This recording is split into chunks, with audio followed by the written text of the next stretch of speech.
The debate hall in Des Moines, Iowa, buzzed with energy. The air was thick with anticipation, reporters scribbling in their notepads, cameras flashing, and an audience that seemed split down the middle.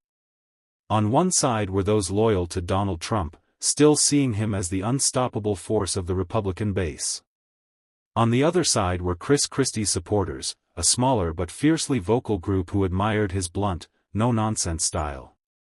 Tonight was not just another political event, it was a showdown years in the making.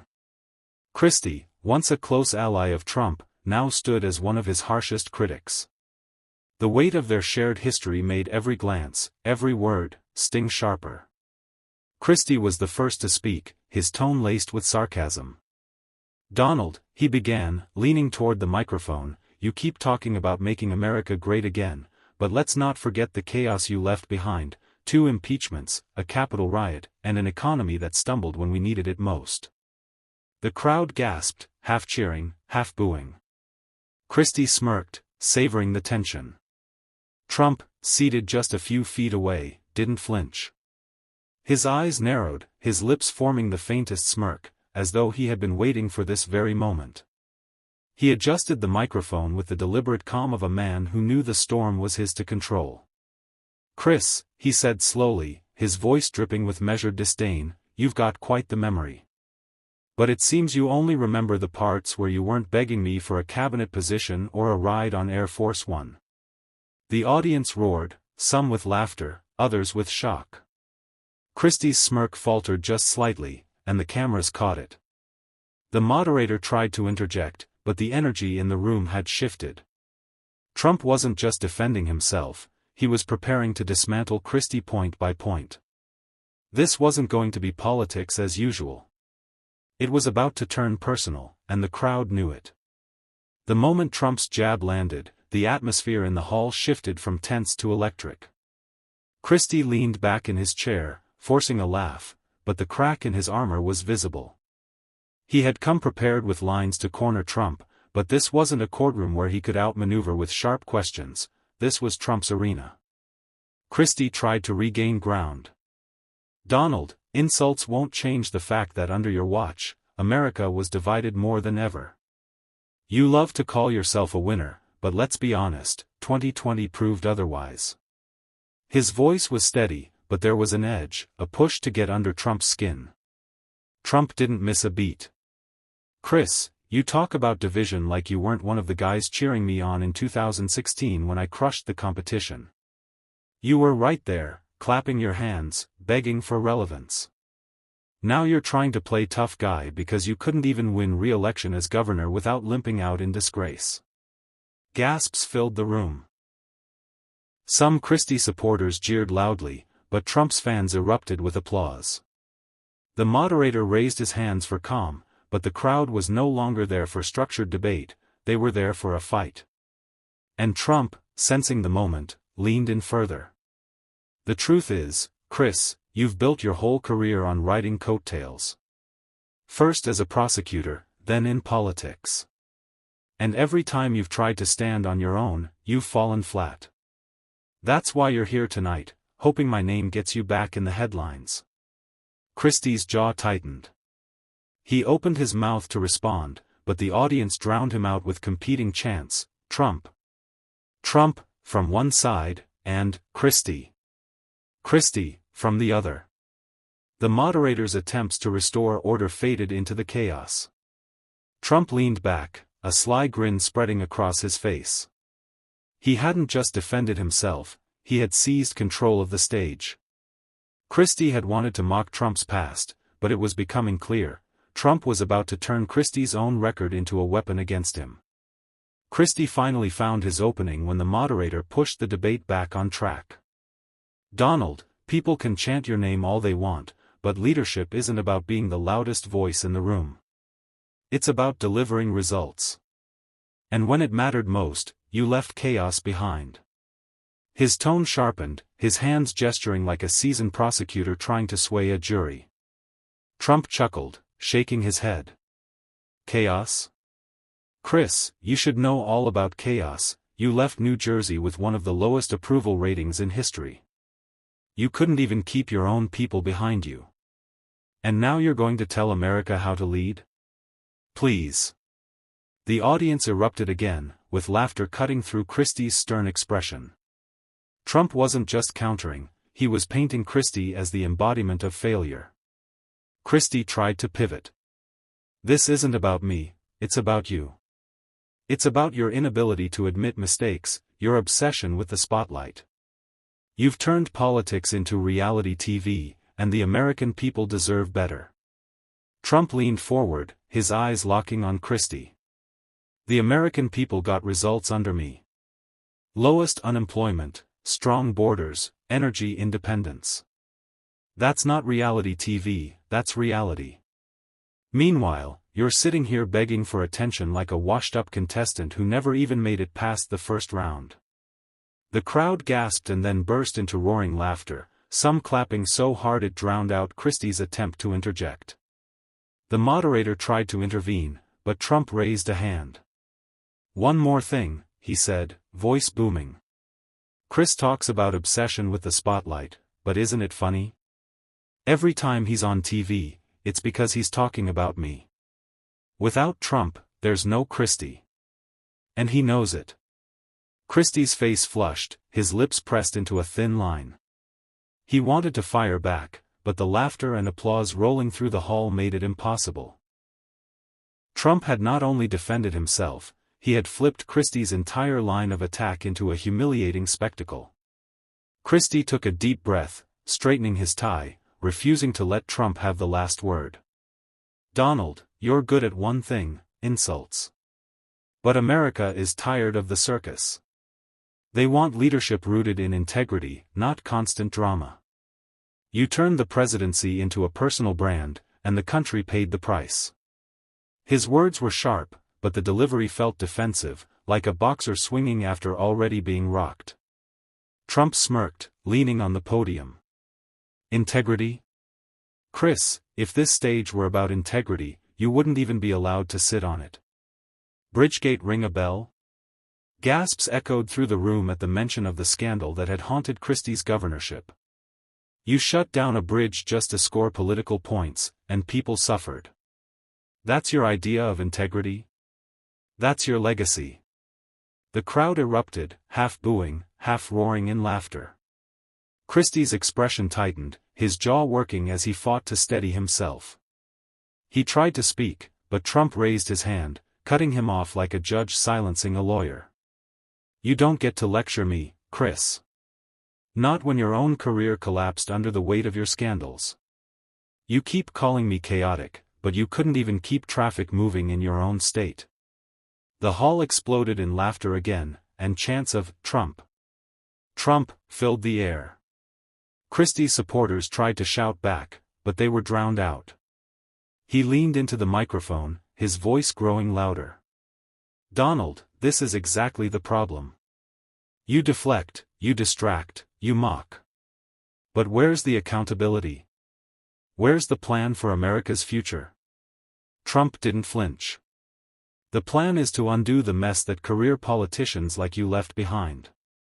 You talk about the future, but Chris, your future ended the day you betrayed your own voters. The difference is, I still have millions who believe in me. You're just here hoping somebody remembers your name. The hall shook with applause. Christie's face reddened under the lights. Trump had turned the debate into theater, and once again, Christie was playing the unwilling supporting role.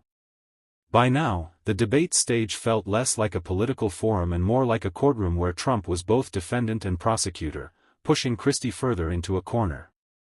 The moderators attempted to wrest control back, but the audience wasn't having it. The energy belonged to Trump. Christie, sensing the momentum slipping away, leaned forward with urgency. Donald, leadership is about character. And character means admitting when you're wrong, respecting the institutions of this country, and telling people the truth, even when it's hard. You've built your brand on tearing others down. But the presidency is not about branding. It's about trust. Trump raised an eyebrow, then smirked, almost savoring the chance to pounce. Trust? You want to talk about trust? Ask the people of New Jersey if they trusted you when you left office. Ask them about the budget holes, the tax hikes, the scandals. You talk like you're the moral compass of the GOP, but the truth is, you lost that compass a long time ago. The crowd reacted with a mix of gasps and laughter, and Christie's face hardened, his jaw tightening. But Trump wasn't finished. You keep trying to paint me as the problem, Chris, but you forget, I'm the one who beat Hillary Clinton. I'm the one who rebuilt an economy, brought jobs back, stood strong on the border. Meanwhile, you were begging for a role in my administration and got nothing. Why? Because I knew you weren't ready then, and you're not ready now. Christie's lips pursed, his response caught in his throat as the audience's applause drowned out any attempt to speak. The humiliation was palpable. Trump had not only reminded the crowd of Christie's failures but also painted him as irrelevant in the very movement Christie was trying to challenge. For every jab Christie tried to land, Trump countered with a haymaker. And with each exchange, it became clearer, Christie was trying to debate policy, while Trump was writing headlines in real time. The moderator tried to steer the conversation back to policy, but the audience was locked into the duel between Christie and Trump. Every word felt like a punch, every pause like the tension before the next swing. Christie straightened his shoulders, attempting to reclaim control. Donald, you keep going back to the past, 2016, 2020, Hillary Clinton. But this is 2025. Americans don't want a rerun, they want a future. And you're too stuck in your own grievances to see it. His tone carried conviction, as if he finally had the winning point. Trump, without missing a beat, leaned toward the microphone. Chris, the only person stuck in the past is you. You've been dragging around your Bridgegate scandal for a decade. You talk about moving forward, but your entire campaign is built on one thing, attacking me. If I'm the past, then why can't you stop talking about me? Maybe because you don't have a future without me. The crowd exploded, clapping, laughing, some even standing.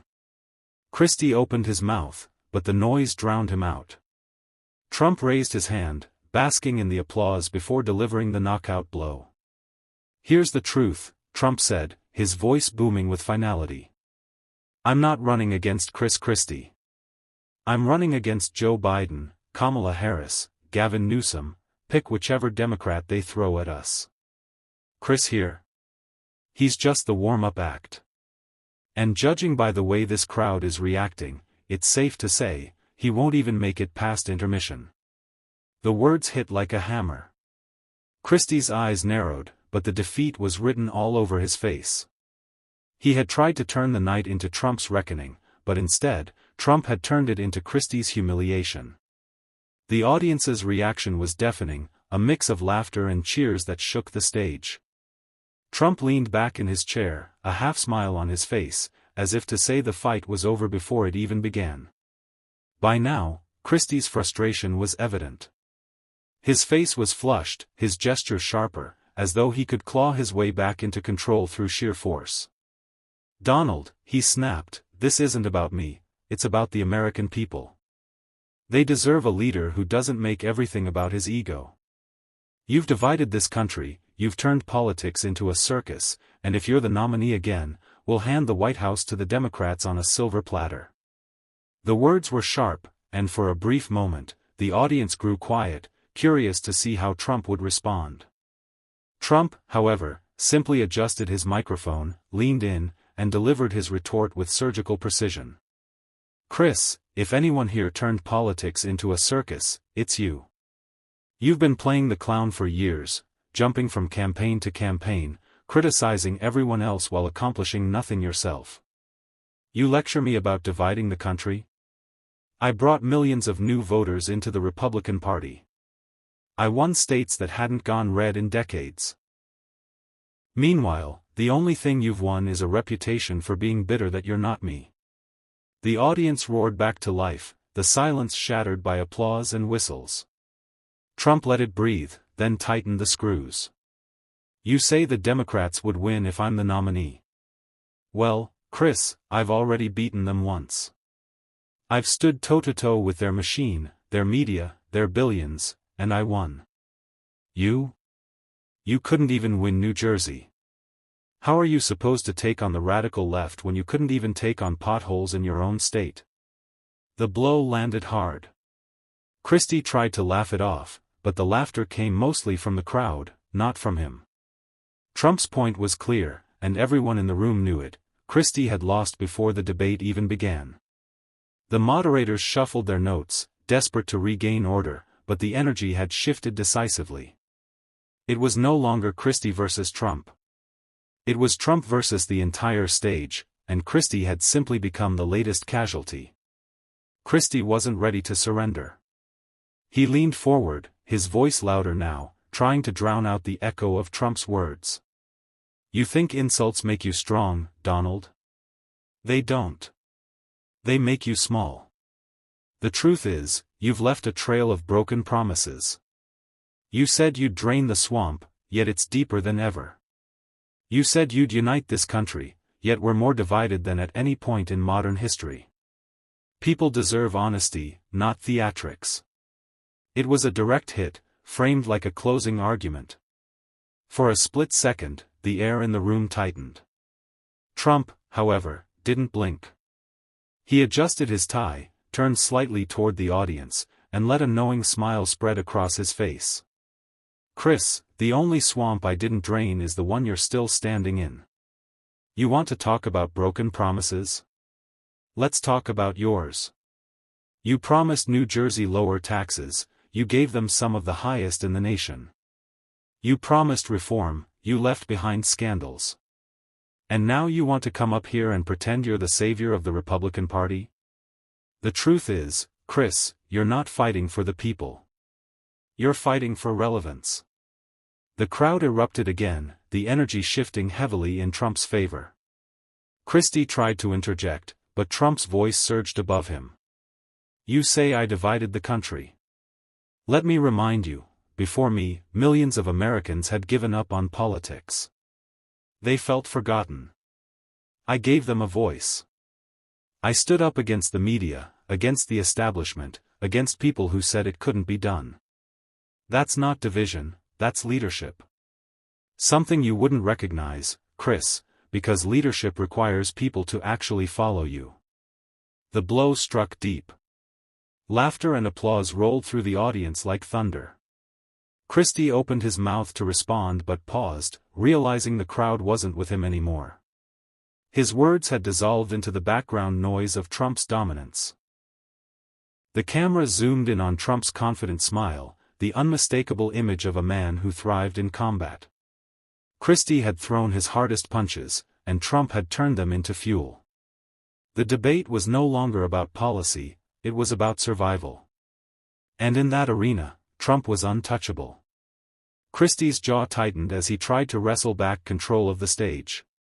Donald, you're not invincible. People are waking up to your circus. They're tired of the chaos, the constant drama. America doesn't need a showman, it needs a statesman. And no matter how loud you talk, no matter how many names you call people, history will remember the division you created. He delivered the line with conviction, hoping the words would cut through the roar of the audience. But Trump, unshaken, simply raised an eyebrow and stepped closer to the microphone, his voice calm but edged with steel. Chris, history doesn't remember those who complain from the sidelines. It remembers the ones who actually got things done. I built the strongest economy this country had seen in decades. I secured the border when no one else dared to. I renegotiated deals that ripped off America for years. And what did you do? You sat in Trenton, raising taxes, letting crime rise, and leaving behind a state that people were fleeing in record numbers. That's your legacy. That's what history will remember about you. The audience erupted into a standing ovation, the kind that felt less like applause and more like judgment. Christie attempted to respond, but the noise drowned him out. The cameras caught his frustration, the clenched fists, the forced smile, but it was clear the narrative had slipped out of his control. Trump turned his gaze directly into the camera, his voice steady, calculated for maximum effect. America has a choice. We can listen to failed politicians trying to rewrite their past, or we can keep moving forward with strength, with vision, and with the will to win. And let me tell you something, I've never been afraid of a fight. Not against the Democrats, not against the media, and certainly not against someone who couldn't even fix New Jersey. The laughter and applause that followed were thunderous. Christie looked down for a moment, as if realizing that his strategy had backfired. He had wanted to expose Trump's past, but instead, it was his own record that had been laid bare for the nation to see.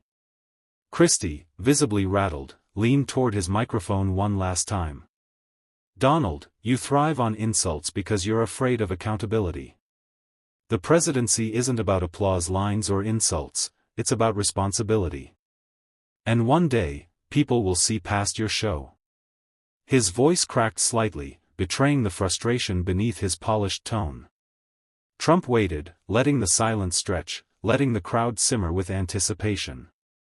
Then, with a slow, deliberate smile, he leaned forward. His words were quiet at first, but each syllable carried like a drumbeat.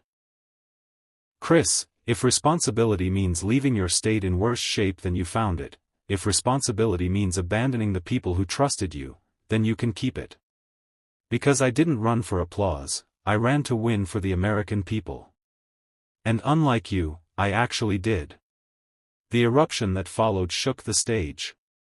Supporters waved flags, chanted Trump's name, and the energy in the hall became electric. Christie tried to interject, but the cameras had already turned, zooming in on Trump's confident stance, the commanding presence that had once carried him into the White House. Trump raised his hand for calm, then delivered the line that sealed the night. "America doesn't need lectures from failed governors. America needs results. And when history looks back, it won't remember the critics who tried to bring me down. It will remember the victories we achieved together. That's the difference between you and me, Chris, I build, you blame." The crowd rose again in thunderous applause. Christie's expression was frozen, caught between defiance and resignation. The debate was over, not because time had run out, but because Trump had owned the stage, the moment, and the narrative. As the moderators tried to restore order, the story was already being written. Christie had tried to mock Trump's past, but it was Trump's present dominance that left no doubt about who still commanded the spotlight.